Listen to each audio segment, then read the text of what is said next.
मेरे बॉस ने काउंसलिंग चालू की और पहला प्रश्न मेरे से किया, मुकेश तुझे पता है अमीर बनने का क्या सिद्धांत है?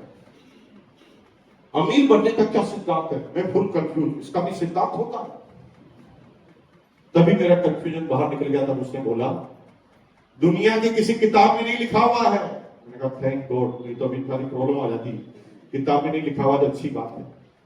अमीर बनने का एक ही सिद्धांत है, दुनिया की किसी किताब में नहीं लिखा गया है, दुनिया के किसी प्रोफेसर को पता नहीं है और दुनिया में किसी ने किसी को बताया ही नहीं है। लेकिन सिद्धांत एक है। कंफ्यूजन बढ़ता जा रहा, एक्साइटमेंट बढ़ता जा रहा। सिद्धांत है लेकिन पता किसी को नहीं, और जिनको पता है वो सब अमीर है, और जिनको पता नहीं है वो गरीब के गरीब है, अमीर बनने की कोशिश करते जा रहे हैं, वहीं के वहीं बैठे हैं। वो एक सिद्धांत है, अमीर केवल दिमाग से बना जा सकता है। क्या? लेकिन खुद का होना जरूरी नहीं है। क्या बोल दिया? ये क्या बात हुई? अमीर केवल दिमाग से बनना जा सकता है, लेकिन खुद का दिमाग अप्लाई हो ये जरूरी नहीं है अमीर बनने के लिए।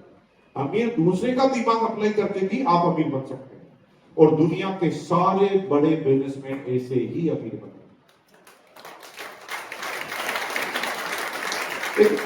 एक सिंपल सा चीज बताता हूं, आपको समझ में आएगी। दुनिया के टॉप 100 जो एंटरप्रेन्योर हैं, जो बड़े बिजनेसमैन हैं, जो फाउंडर हैं बड़ी बड़ी कंपनी को, चाहे एप्पल हो गया, माइक्रोसॉफ्ट हो गया, रिलायंस हो गया, 100 आउट ऑफ 100, 100 में से 100 व्यक्ति कभी अपनी कॉलेज के टॉपर नहीं रहे हैं। 100 आउट ऑफ 100 की बात कर रहा हूं, एक भी नहीं, अल्लम टप्पा की बात नहीं कर रहा हूं मैं।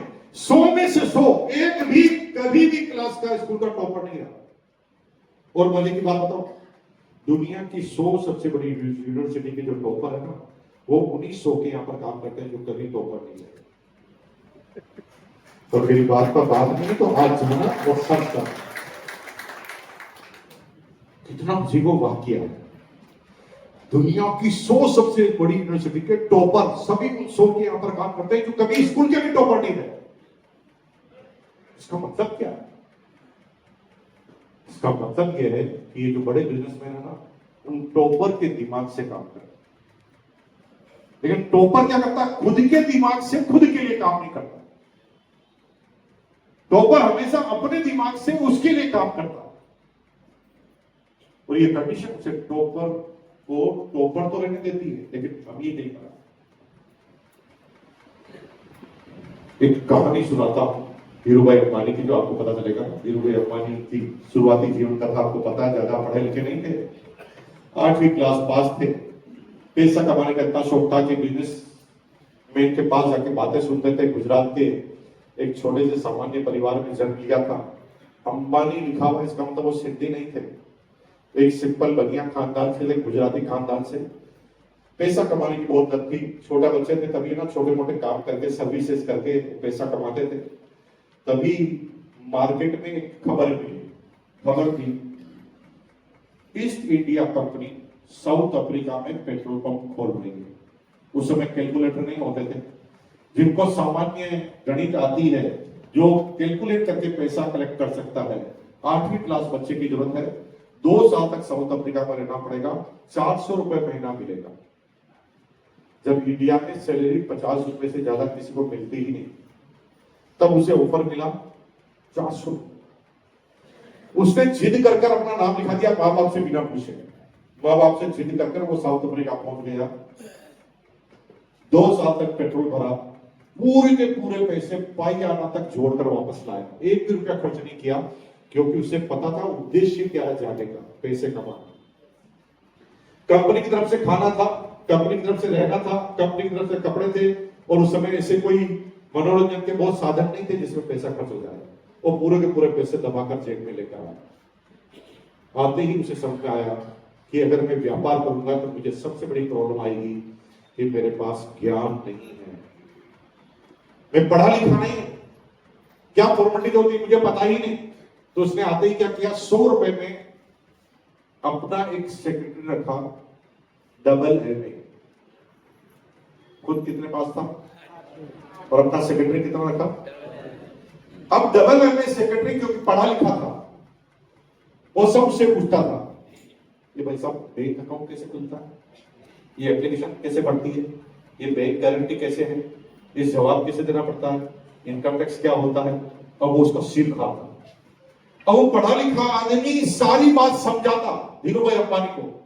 धीरू भाई अंबानी का दिमाग अप्लाई नहीं हो रहा था, धीरू भाई अंबानी ने दिमाग रख लिया अप्लाई करने के, और व्यापार करने लगा, इस कदर व्यापार करने लगा कि बहुत बड़ी शख्सियत धीरू भाई अंबानी बन गई।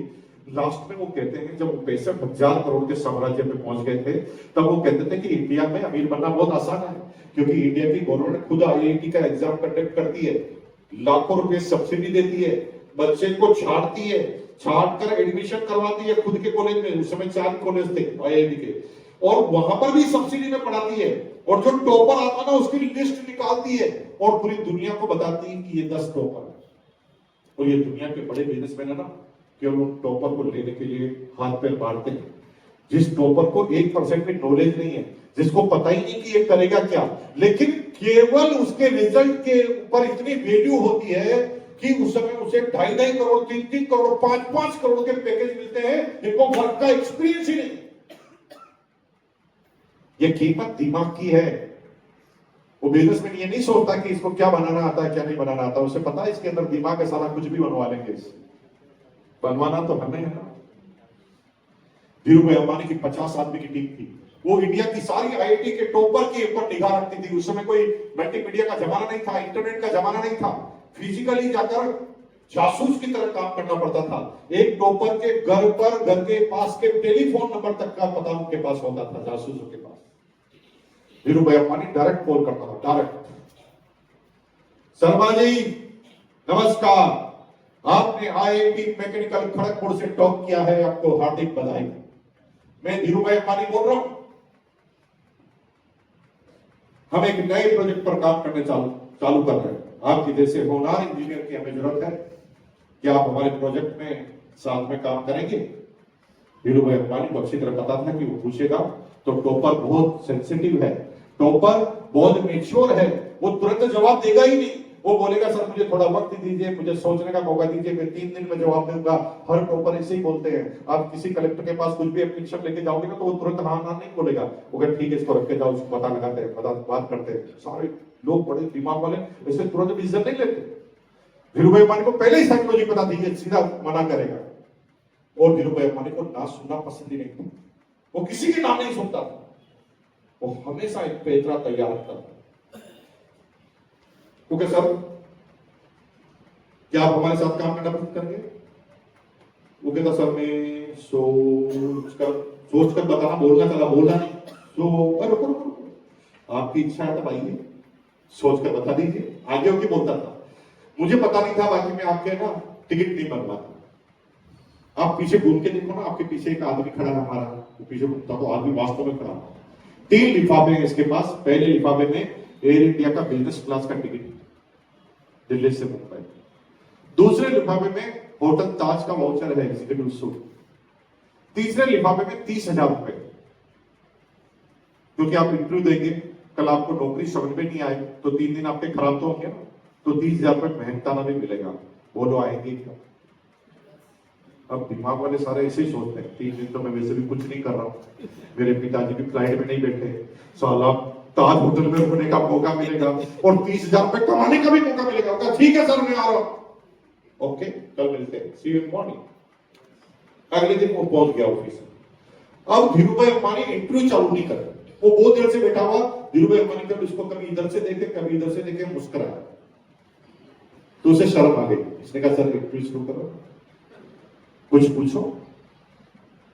तो धीरू भाई अंबानी कहा मैं तेरे से क्या पूछूं, इतनी सालों से सारी सरकारें तेरे से पूछ रही है और तू हर बार सही जवाब दे रहा है, तभी तो टॉपर बन रहा है, इसलिए मुझे तेरे से कुछ नहीं पूछना। और अगर तेरे से कुछ पूछ लिया गलती से और तूने कुछ जवाब दे दिया तो मुझे कैसे पता चलेगा कि सही है कि गलत है, क्योंकि तेरे का तो नॉलेज भी मुझे नहीं, इसलिए मुझे तेरे से कुछ नहीं पूछना, मुझे तो एक लाइन में जवाब दे, कितने लेगा, कितने लेगा। तो जो पढ़े लिखे आदमी ना बहुत समझदार लोग एनालिसिस करके जाते हैं कि पहले टॉपर को कितने मिले थे, उससे पहले वाले टॉपर को कितने मिले थे, कौन सा पैकेज आइए रहा, तो उनकी भी ऐसी आशा रहती है। तो कहते कितने लोग हैं, वो कहता वो सोच रहा था कि पहले वाले टॉपर को 3 मिले थे, मैं 4 मांगूंगा ताकि 3.5 में डन हो जाए। माइंड प्रिपेयर था। सर मैं 4 लाख से कम नहीं लूंगा। तो धीरू भाई अंबानी मुस्कुरा के कहते 5 लाख से कम तो देते ही नहीं। अब धीरू भाई अंबानी को पता था कि आज का आज अगर इसके पेपर साइन नहीं कराए तो कल दूसरी कंपनी इसको पकड़ लेगी। आज का आज, लेकिन डायरेक्ट नहीं बोल सकते। तो धीरू भाई अंबानी कहा ठीक है डन, 5 लाख में आपकी सैलरी डन। कब ज्वाइन करेंगे? 2 ऑफर है, 15 दिन बाद कैसा आएगा? 15 दिन बाद ज्वाइन कर लो, लेकिन दूसरा ऑफर बहुत बढ़िया, उसे सुन लेना चाहिए। सुनाओ, अगर आज ज्वाइन कर लेते हो, 1 दिन काम करते हो, उसके बाद 14 दिन की छुट्टी भी लेते हो तो 15 दिन की सैलरी मिलेगी। वो सारा 1 दिन के लिए 14 दिन की सैलरी कौन खराब करेगा, वो भी 5 लाख की। वो सर आज ही ज्वाइन करा दो, एग्रीमेंट तो तैयारी, लाओ एग्रीमेंट, फटाफट एग्रीमेंट साइन, कल से ज्वाइन करो, पहला दिन, फिर 14 दिन की छुट्टी ले लो, कल मिलते हैं। ओके, अगले दिन ऑफिस, यस सर मुझे बताइए मेरा क्या रोल रहेगा, मेरा क्या काम है। तो धीरू भाई अंबानी मुस्कुरा के कहते हैं मुझे क्या पता तेरा क्या काम है, मुझे कुछ नहीं पता, मुझे एक बात पता है बेटा, 5 लाख दिए हैं, इसके अलावा मुझे कुछ पता। 5 लाख दिए हैं तुझे, इसलिए दिए हैं कि तू 1 साल में बताएगा कि 500 लाख वापस कैसे आएंगे, और नहीं बताएगा तो लाभ करो।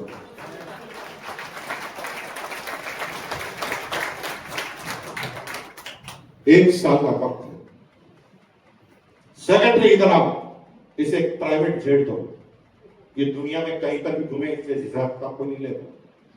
इसको जहां जाना है जाए, जहां घूमना है घूमे, जहां पृथ्वी के जाना है किसी भी जगह जाए, कोई इससे हिसाब किताब नहीं लेगा, और कोई 1 साल तक इसका बॉस नहीं है मेरे को छोड़कर। 1 साल 50 आदमी की टीम दो इसको, जिसकी टीम को ये खुद रखेगा, और जिसको जितनी सैलरी ये डिसाइड करेगा उसे सैलरी दे दो, मुझे कोई लेना देना नहीं, और मुझे बहुत नींद आ रही है, मैं सोने जा रहा हूं। धीरू भाई अंबानी चला गया सोने, एक आदमी को जगा कर। अब उसको रात भर नींद ही नहीं आ रही, सब अच्छा बताओ 1 साल में क्या लेकर आऊं। अब उसने धीरू भाई अंबानी के लिए दिमाग चालू किया, ठक ठक ठक ठक ठक ठक, क्या करना नहीं तो लात पड़ेगी, लात पड़ेगी, लात पड़ेगी, लात पड़ेगी, ढूंढो ढूंढो, पता लगाओ। पूरी दुनिया में रिसर्च करना चालू किया, पता लगाना चालू किया, मैगजीन पढ़ना चालू किया, किताबों को पढ़ना चालू किया, करे तो क्या करे, सारे स्टाफ को लेकर पूरे दिन भर मीटिंग करता है। यहाँ पर उसे बोलने की जरूरत ही नहीं कि 8 घंटे का काम है, वो 24 ही घंटे का नौकर बन गया, क्योंकि उसे फ्री कर दिया। 1 साल बाद रिपोर्ट आई, धीरू भाई अंबानी कहा सर हमें दुनिया की सबसे बड़ी पेट्रोलियम रिफाइनरी लगानी चाहिए। तो धीरू भाई अंबानी कहा यदि कोई ये क्या बात है, रिफाइनरी लगानी चाहिए? नहीं सर, मेरी पूरी बात सुनिए, दुनिया की सबसे लेटेस्ट टेक्नोलॉजी की रिफाइनरी लगानी चाहिए, जिसमें किसी भी तरह का क्रूड ऑयल जहां पर फिल्टर हो सके, और मजे की बात यह है कि हमें इस एरिया में लगानी चाहिए, इंडिया समुद्र के किनारे लगानी चाहिए, क्योंकि इंडिया की खास बात है कि सारी गल्फ कंट्री जहां पर दुनिया का 60% तेल होता है ना, वो हमारी समुद्री सीमाओं से टकराता है, और पूरे वर्ल्ड में ट्रांसपोर्टेशन रेट है 5 रुपए लीटर। कच्चा तेल आता है और कच्चा तेल पक्का तेल वापस जाता है, तो 5 रुपए लीटर का ट्रांसपोर्टेशन चार्ज है, और टाइम लगता है वो अलग, इंटरेस्ट का पैसा अलग। हम अगर गल्फ कंट्री से एक पाइपलाइन आने की निकाल दे सारे देशों से और एक जाने की, तो ट्रांसपोर्टेशन 0। 5 रुपए तो पूरी दुनिया में मार्जिन नहीं है, हम सीधे 5 रुपए पे खेलेंगे और पूरी दुनिया के किंग बन जाएंगे। धीरू भाई अंबानी को आइडिया अच्छा लगा, उसने हाथ में कैलकुलेटर लिया, उसने कहा भाई बोल तो रहा है लेकिन कितना पैसा लगेगा इसके अंदर? नहीं सर 70,000 करोड़। उस समय इंडिया की गवर्नमेंट का बजट ही 3 लाख करोड़ का है, उस समय 70,000 करोड़। धीरू भाई अंबानी ने फिर सोचा कि चलो मैं कैसे भी अरेंज कर लूं। उसने बोला 70,000 करोड़ लगा तो दूंगा, कितने समय में फ्री हो जाएगा? उसने कहा सर सब कुछ ठीक चला तो 7 साल में रिफाइनरी फ्री। 7 साल में फ्री हो जाएगी। यस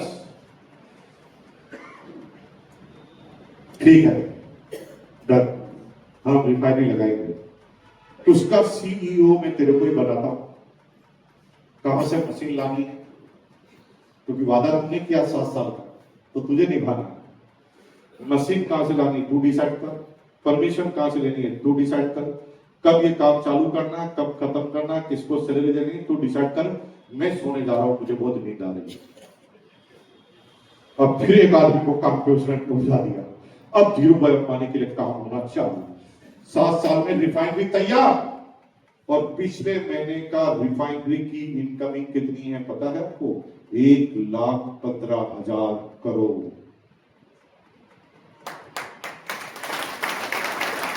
एक साल जो 70,000 करोड़ में लगी थी, एक साल का 1,15,000 करोड़ लेकर आ रही। यह आइडिया कहां से आया? 5 कामयाब होने के लिए आप क्यों कामयाब नहीं हो रहे? तुम सोच रहे हो कि मेरे दिमाग से कामयाब हो जाऊंगा, जबकि दुनिया में ऐसा कोई आदमी नहीं है जो खुद के दिमाग से कामयाब होगा। अब 2 तरीके हैं आपके पास। पहला तरीका है धीरू भाई अंबानी वाला, वो बहुत संघर्ष वाला रास्ता है, उसमें चांस बहुत कम है। और दूसरा तरीका है मुकेश कोठारी वाला। Mukesh Kothari simply BCom, second division, 10th class by grace. पढ़ाई में कोई ज्ञान नहीं, किसी भाषाओं की ज्यादा नॉलेज नहीं, गणित में कोई विशेषज्ञता नहीं, ऐसी कोई चीज नहीं है जो एक्स्ट्रा ऑर्डिनरी हो पृथ्वी में किसी से नहीं जाता। लेकिन मुझे 2 विशेषताएं इस सिस्टम में लगी जो मैं आज आपको बता रहा हूं खुलकर, और आज आप नोट कर लेना, नहीं तो बाद में पछताओगे। पहली विशेषता, डायरेक्ट सैलरी में जब आप ज्वाइन करते हो ना, तो रिजर्वेशन करवा लेते हो। अब तुम्हारे ऊपर कोई ज्वाइन नहीं हो सकता। अब जो भी ज्वाइन होगा वो तुम्हारे नीचे ही हो सकता है। मुकेश कोठारी अगर ज्वाइन हो गया ना, तो मेरे ऊपर प्रधानमंत्री भी ज्वाइन नहीं हो सकता। अब जो भी हो सकता है नीचे या किसी के नीचे हो सकता है, चाहे मेरे नहीं तो किसी और के नीचे हो सकता है, लेकिन मेरे ऊपर कोई नहीं जा सकता, कोई ऊपर नहीं जा सकता। पहली विशेषता। दूसरी, मैंने जब काम चालू किया तो लोग आसानी से नहीं मानते थे, लेकिन करते करते करते करते हमारी टीम में आए 2001 में डॉक्टर सुरेंद्र वंश। Double MA, BEd, PhD, hardship के डायमंड। इतना पढ़ने का क्या फायदा, काम तो हमारे नीचे ही कर रहे हैं। हेलो, आगे बात समझ में? अब हम हैं BCom, 10th class by grace. हमारी टीम में आए डबल MA, BEd, PhD। अब वो जब उनके लिए काम करते हैं तो काम हमारे लिए भी होता है। उन्होंने काम करना चालू किया तो उनके टीम में करते करते करते आए श्री चंद अत्री, लेक्चरर मैथमेटिक्स। इतना पढ़ने का क्या फायदा, काम तो हमारे नीचे ही कर रहे हैं। फिर हमारी टीम में कई MBBS डॉक्टर, कई इंजीनियर, कई चार्टर्ड अकाउंटेंट, कई बड़े व्यापारी, कई बड़े अधिकारी, कई रिटायर्ड पर्सन हमारी टीम में काम करने लगे। आज मेरी टीम में 1,80,00,000 लोग हैं। कितने? 90% साले काम नहीं कर रहे। कितने परसेंट? तो आपके भी 90% काम नहीं चल रहे, तो कोई बड़ी बात नहीं है, हमारे भी 90 नहीं कर रहे। 20% एक्टिव लोग हैं जो हर महीने हमारी टीम में परचेजिंग करते हैं। एक आदमी ने कहा तुम्हारी इनकम कितनी है मुकेश कोठारी? मैं मैंने कभी सुना नहीं, बट मैं कभी इनकम मैंने बताई नहीं और मैं बताना भी नहीं चाहता। लेकिन अब क्योंकि आपकी शक्ल से लग रहा है कि आप जानना चाहते हो तो बता ही देता हूं। अब मैं आपको थोड़ा समझाता हूं। मैं हम हैं दुनिया के सबसे बड़े भिखारी। हमारे से बड़ा कोई भिखारी पृथ्वी पर पैदा नहीं हुआ। हम 1 रुपए से ज्यादा की भीख लेते ही 20 लाख आदमी से एक आदमी से पूरे 1 महीने के यानी 1 दिन के 3.33 पैसे, एक आदमी से 1 रुपया भी आए और 20 लाख एक्टिव लोग हैं, तो कितनी इनकम होनी चाहिए? इससे ज्यादा सोचो मत, दिमाग फट जाएगा। दे दाता के नाम तुझको अल्लाह रखेगा। 1 रुपया, 1 रुपया तो 20 लाख। ये नेटवर्क की पावर तुम नहीं समझोगे मनोज बाबू। 1 रुपए से 20 लाख तक का सफर ये मेरी ताकत से नहीं हुआ है, ये मेरी टीम में आपकी ताकत से हुआ है। और जब भी आप अपने लिए ताकत लगाओगे तो मेरा काम होगा, और आपकी टीम आपके लिए ताकत लगाएगी तो आपका काम होगा। और हम सब एक दूसरे से जुड़े हुए हैं। पृथ्वी पर आपका दिमाग हो या ना हो, आप लेडीज हो, बच्चे हो, बूढ़े हो, कम पढ़ हो, 10 पास हो, पढ़े लिखे हो, डॉक्टर हो, इंजीनियर हो, चार्टर्ड हो, कुछ भी हो, रिक्शे वाले हो, ठेले वाले हो कि केले वाले हो, सब आपकी टीम में आएंगे। और यही एक ऐसा सिस्टम है जिसके अंदर आपसे ज्यादा दिमाग वाले आदमी को आप अपनी टीम में अपॉइंट कर सकते हैं। अगर आप टीचर हैं तो जिंदगी में कभी भी कलेक्टर तुम्हारे नीचे काम नहीं करेगा, लेकिन तुम डायरेक्ट सेलिंग में हो तो कलेक्टर को भी काम करना होगा तो तुम्हारे नीचे ही करेगा, और कोई तरीका ही नहीं है ऊपर जाने का।